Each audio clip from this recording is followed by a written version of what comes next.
estudante, que bom que você está comigo de novo, com a Marizinha aqui para mais uma aula. Fico muito feliz em ter você aí sentadinho, nos assistindo. Isso é muito legal, tá? Que você vai estar aprendendo. A gente está aqui por você e para você, tá? Vamos ver o que vai ser o assunto da nossa aula de hoje? Vocês lembram que nós trabalhamos já mitose, né? Núcleo, mitose, meiose. Falei para vocês aí da genética e hereditariedade. Contei para vocês um pouco da história de Mendel e a primeira lei dele, tá? Tudo isso está lá no PET. Aí agora eu trouxe uma curiosidade para vocês. Anomalia cromossômicas. Lembra que nós temos aí o conjunto de cromossomos? Será que todo mundo, né, tem isso certinho? Pode acontecer alguma alteração? Quais são as consequências disso? Então, vou abordar com vocês esse assunto, tá certo? Então, o que nós vamos aprender na aula de hoje? Compreender as anomalias genéticas, como, por exemplo, as alterações no número de cromossomos das espécies, tá? Entender a euploidia e a aneuploidia. Que nome esquisito, Marizinha? Vou explicar. E os mecanismos genéticos dessas alterações. Estudar anomalias humanas aneuploides, tá? Parece complicado, mas vocês vão ver que vai ser bem tranquilo, tá bom? A intérprete de Libras hoje é a Carla. Tudo bem, Carla? Então vamos lá. Vamos ver. Anomalias cromossômicas. O que são isso? Olha, gente, lembrando que todos os organismos, todos, possuem um conjunto de cromossomos. Por exemplo, a espécie humana, nós temos 23 pares de cromossomos, né? Sendo 22 pares autossomos, que vão aí caracterizar todas as nossas características físicas aí, e um par que é sexual, XX para a mulher, XY para o homem. Então vai dar 46 cromossomos, tá? Cada espécie tem aí o número de cromossomos, tá certo?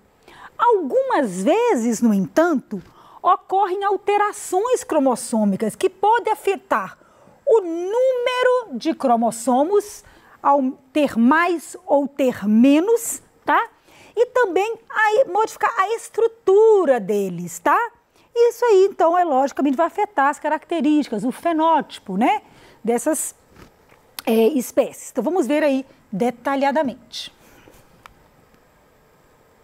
Eu vou focar hoje mais nas anomalias numéricas, tá? Vou só citar aqui a estrutural. Olha, as estruturais são aquelas que envolvem modificações na morfologia dos cromossomos, na forma deles, tá? E podem ser deleções, duplicações, inversões ou translocações. O que é isso, Marisa? Eu trouxe uma imagem aqui, ó. Eu tenho aqui um par de cromossomos. Sumiu um pedaço, olha, perdeu um pedaço, vai causar aí algum problema, né? Duplicou, olha, eu tinha aqui um gene aqui de verde, um de amarelinho, agora duplicou, olha, agora eu tenho dois conjuntinhos. Ou então aqui uma inversão, tá vendo? Então, só para dar um exemplo aqui, na estrutural, ela vai mexer lá na estrutura, né, nos genes, lá do cromossomo, tá certo? Só que a gente eu não vou entrar em detalhes dessas anomalias para vocês, tá bom? Vamos falar hoje das anomalias cromossômicas numéricas, para vocês lembrarem aí do genoma, né, que a gente começou dando cariótipo, né, o genoma, para a gente dar uma retomada. Olha, o que é isso? Inclui os casos em que há aumento ou diminuição do número do cariótipo normal da espécie humana. Se nós temos 46, vai ter algo diferente. Ou vai para 47, ou 45, alguma coisa vai acontecer, tá? Porque vai mexer no número. Quando se trata desse tipo de anomalia, provavelmente a causa, né, a base, seja a não disjunção cromossômica. Ah, Marizinha, você ensinou lá na mitose e na meiose que os cromossomos se separam na metáfase? É isso mesmo, tá? Na metáfase e na anáfase. Que pode ocorrer tanto na mitose quanto na meiose do pai ou na mãe. Essas mudanças são conhecidas como aneuploidia, que são as mais comuns, e aneuploidia. Vou explicar para vocês aqui detalhadamente. Aqui, Marizinha, o que é esse negócio de disjunção aí? Olha só.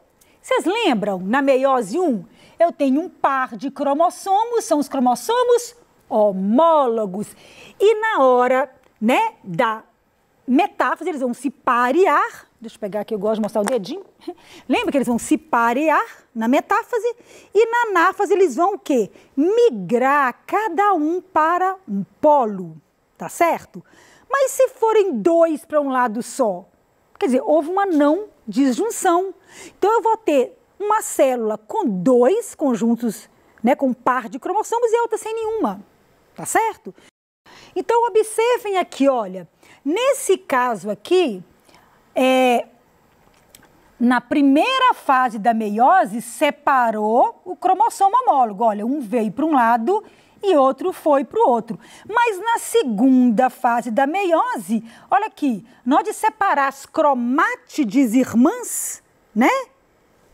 Não aconteceu, elas foram as duas para uma mesma célula. Então foi uma não disjunção, né? Aquela célula vai ficar com uma cromátide a mais. Quando for fazer a fecundação, receber lá a outra metade, né, de cromossomos, vai ficar com uma a mais, tá?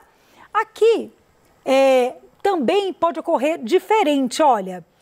Aqui eu mostrei para vocês no primeiro que separou os cromossomos homólogos e não separou cromátide irmã.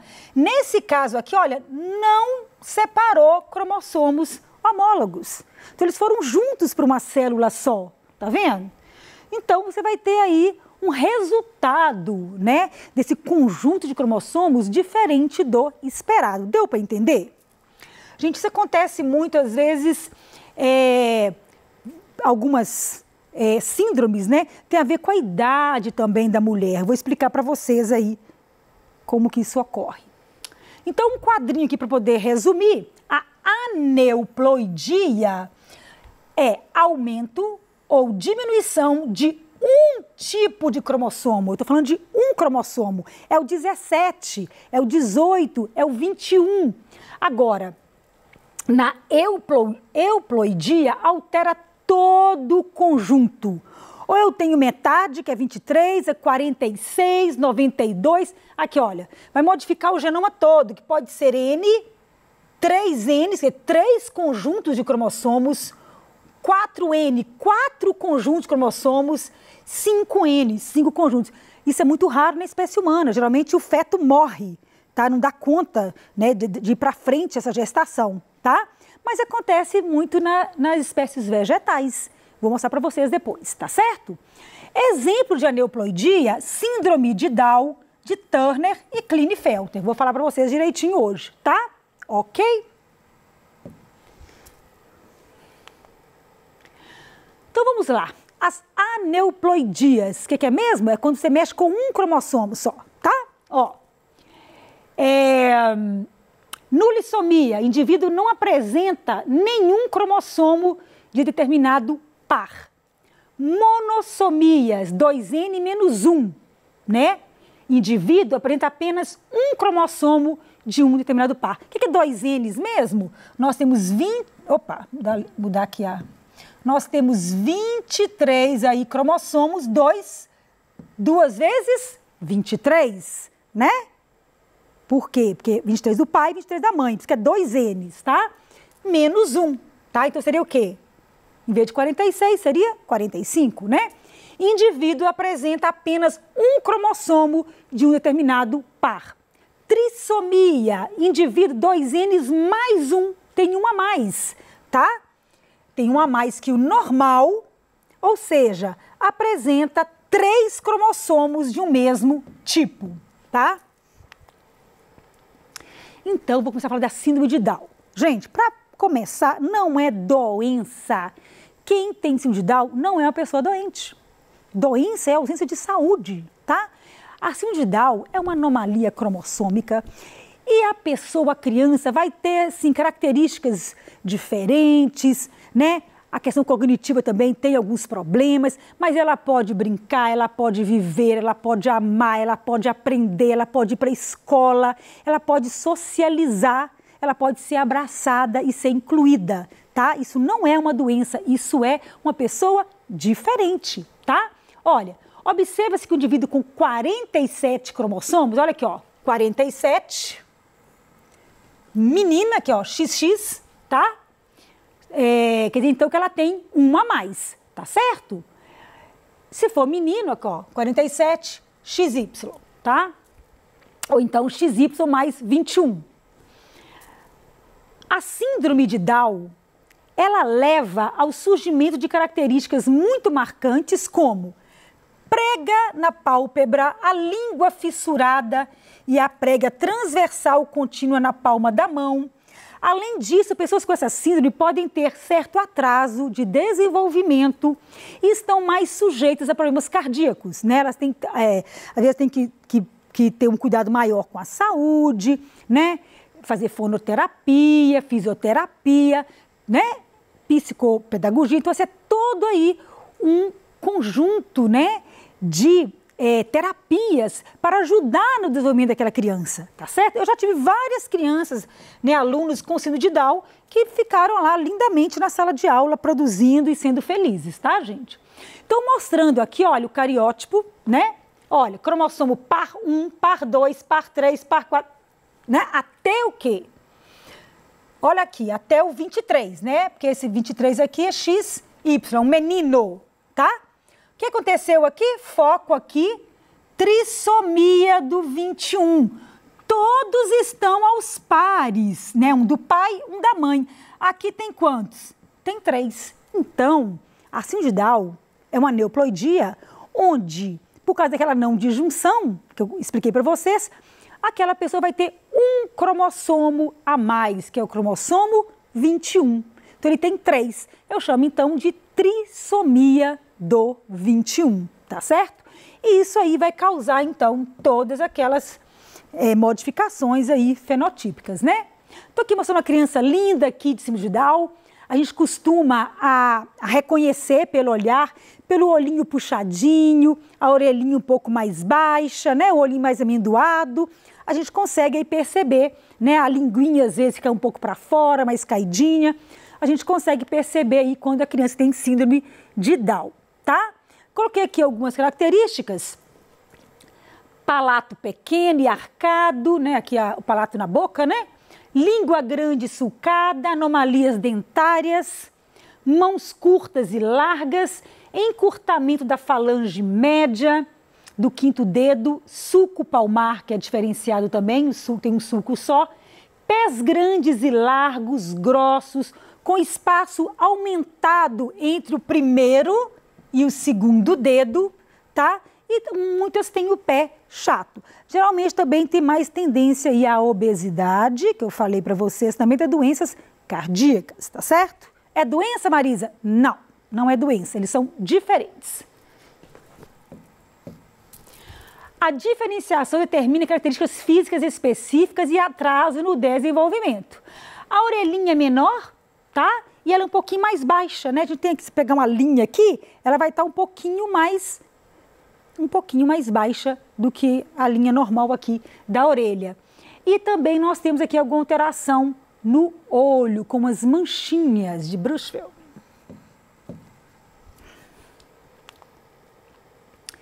Ok. Outra síndrome. Síndrome de Turner. Essa síndrome acomete mulheres, tá certo? Olha só.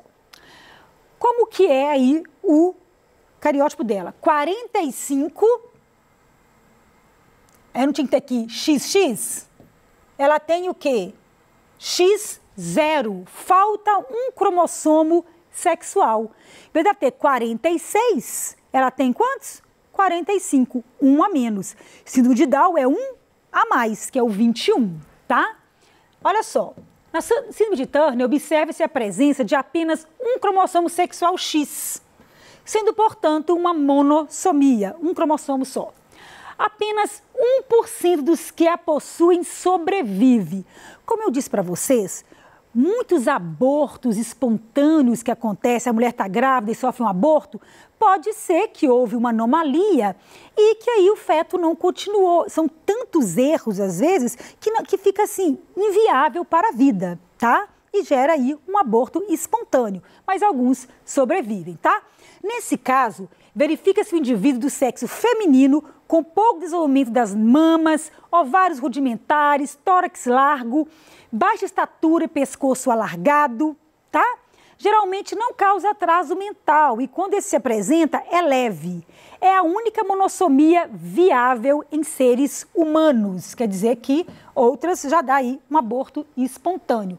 Então aqui mostrando, olha, todos os cromossomos dela e aqui o cromossomo sexual, X0, tá faltando um cromossomo X, tá certo? Um cromossomo sexual.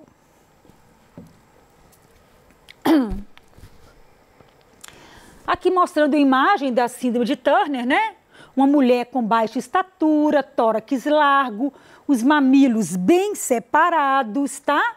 Metacarpo curto, unhas pequenas, algumas manchas no corpo, ovários pouco desenvolvidos, ausência de menstruação, deformidade no cotovelo, pouco desenvolvimento dos seios, dobras na pele, constrição da aorta. Então, são as características aí da síndrome de Turner que afetam as mulheres.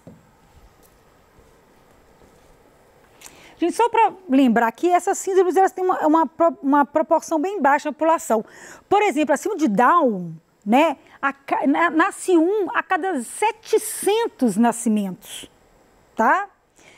No mundo é um a cada 1000, tá certo? Isso pode aumentar, né, com a idade da mulher, tá certo? Tem mulheres depois de 35 anos, a tendência pode ir para 2% aí de chance de ter uma criança com síndrome de Down, porque lembra que a meiose começa lá no útero das meninas, né? E depois continua na puberdade, depois ela continua a cada mês. Então pode acontecer erros aí por causa do envelhecimento mesmo desses óvulos das mulheres, tá, gente? Só um dado aí para vocês que essas síndromes elas têm uma proporção baixa na população. Marizinha, e síndrome de Klinefelter? Síndrome de Klinefelter é mais no homem, olha, o homem ele tem uma a mais, olha, em vez de ser XY, ele tem 2X. Então, ele vai ter 47 em vez de 46, um a mais. Turner, um a menos, né? Tá? Geralmente 3 cromossomos sexuais, X, XY, ou seja, é uma trissomia, não do 21, é uma trissomia aí, né? Porque ele vai ter 3 cromossomos sexuais. Indivíduos com essa síndrome são do sexo masculino, possuem órgãos genitais pouco desenvolvidos, não produzem espermatozoides, podem apresentar crescimento das mamas e possuem diminuição do nível intelectual. Ele tem um cromossomo a mais feminino, né? Então fica aí com algumas características femininas mais evidentes, como a mama, né? Que vai crescer. Então mostrando aqui, né? O cariótipo aqui da síndrome de Klinefelter, mostrando para vocês aqui, olha, os pares, sempre lembrando que cromossomos são aos pares, né, gente? E agora nós temos aqui nos cromossomos sexuais 2 cromossomos X e 1 Y, então um a mais. Tá dando para entender? Espero que vocês estejam entendendo, tá? Anotem, tragam perguntas para a gente e depois vocês veem de novo essa aula se precisar aí, que ela vai estar para vocês disponível. Aqui mostrando o fenótipo de uma pessoa com a síndrome de Klinefelter, olha, calvície, fraco crescimento da barba, mama desenvolve, testículo reduzido, órgão sexual reduzido, tá? Pelos púbicos femininos, braços compridos, pernas compridas, ancas largas. Então, você mistura um pouco de característica masculina e característica feminina, tá certo? Bem, essa síndrome também ela acontece numa porcentagem baixa em relação geralmente os nascimentos são com todos os cromossomos no número normal. Marizinha, e euploidia em outras espécies? Esquece a neuploidia, agora euploidia, que pode ter, por exemplo, zangão. Zangão, ele tem a metade do número de cromossomos, porque acontece uma partenogênese, não tem uma fecundação, tá certo? Então, o zangão, ele existe, tá? E ele tem só um grupinho de cromossomos e não 2, tá? Viável. Outro exemplo, porque a poliploidia pega todo o conjunto de cromossomos, né? Duplica tudo, triplica. Então aqui, olha, melancias. Nós temos melancias que são triploides, tem 3 conjuntinhos de cromossomos. Morango tem 8 conjuntos. Então, na natureza, na agricultura, a poliploidia é utilizada para fazer, por exemplo, melancia sem semente, tá? Um exemplo. A banana também é um exemplo de poliploidia e é viável, tá? Só para lembrar, então, que na natureza, os triploides são estéreis, mas eles podem ter maior vigor fisiológico. Muito comum aí melancia, maçã, uva e banana. Então, ter mais de um conjunto de cromossomos, 2, é viável em outras espécies, principalmente a agricultura. Espécie humana, não. Espero que tenham gostado, tá? Da nossa aula. Um grande beijo da Marizinha.